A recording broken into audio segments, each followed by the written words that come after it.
manemane.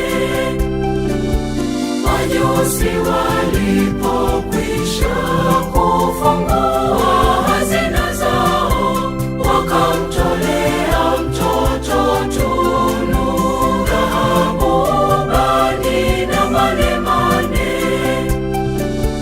Neno la Bwana kwa nabii Mika: katika Bethlehem atatokea mfalme wa mataifa na ulimwengu mzima. Yeye amekuwapo tangu milele yote, amezaliwa mjini Bethlehem.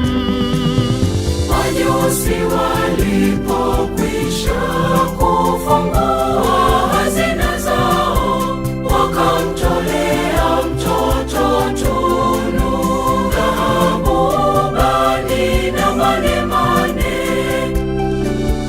Majusi walipo